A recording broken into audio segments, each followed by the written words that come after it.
Alain Shlomo Senior, bonjour. Bonjour.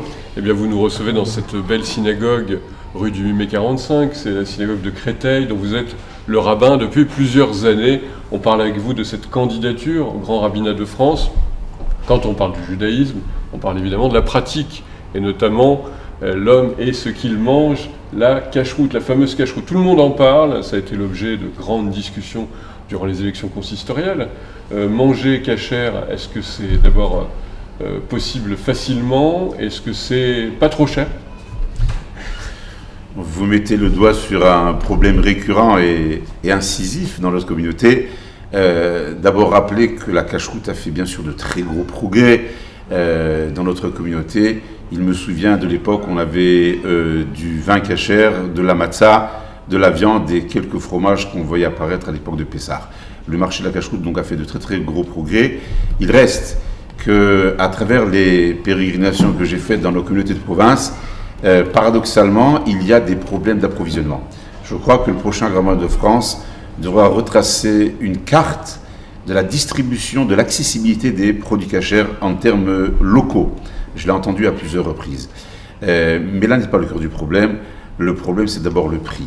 Dans une période de récession économique, de précarité, d'indigence, et nous en sommes hélas témoins tous les jours, le Grand Rabbinat de France aura à cœur de se pencher sur une réduction des coûts de la cacheroute.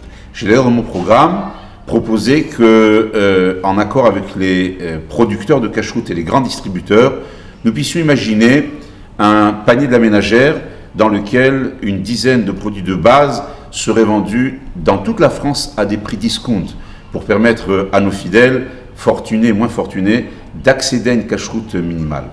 Dans un deuxième temps, j'ai imaginé également ce que j'appelais un observatoire de la cacheroute. On entend trop souvent, ça et là, des gens dire que le cachère est trop cher.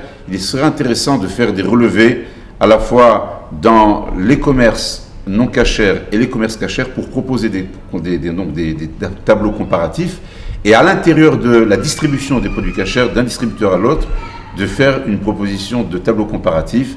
Il existe des comparateurs aujourd'hui sur Internet pour acheter une voiture ou un billet d'avion. Pourquoi la cacheroute ne ferait pas jouer la concurrence par cet observatoire et ces comparateurs de prix? Est-ce qu'on peut aussi parler du problème qui se pose dans les communautés, c'est-à-dire du label? On parle de la cacheroute, de tel rabbin, du beddin, de tel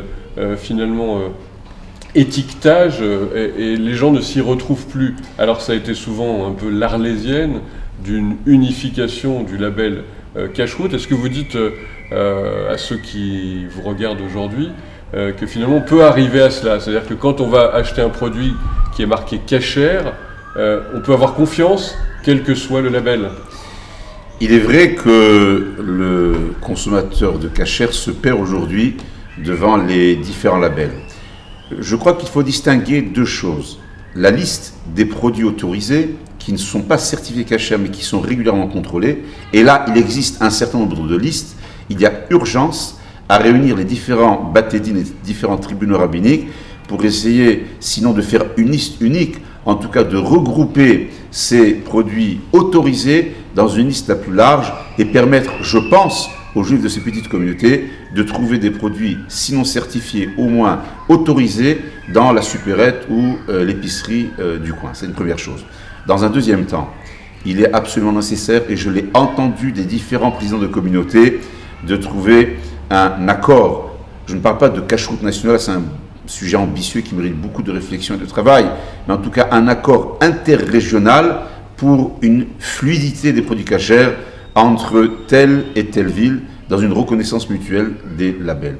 Là encore, on a besoin de plus de visibilité, non pas de transparence, mais plus de clarté pour que nos consommateurs cachers puissent facilement s'y retrouver. J'aurais pu commencer notre petit entretien, Alain Shlomo Senior, par cette question. Mais pourquoi faut-il manger cachère?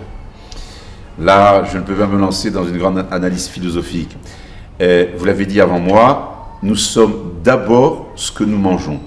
Les ethnologues ont remarqué, par exemple, que les populations à régime carné étaient extrêmement violentes, agressives, et que les ethnies à régime végétarien étaient plus douces. On voit déjà que la manière dont on mange influe sur le comportement.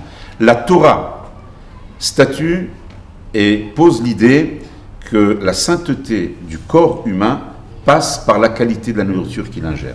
J'ajoute également que la cache-route est un très fort liant social. C'est sans doute ce qui a permis à nos communautés, à travers les différentes pérégrinations, les exils successifs qu'elle a subis dans le temps et dans l'espace, de pouvoir rester une communauté unie.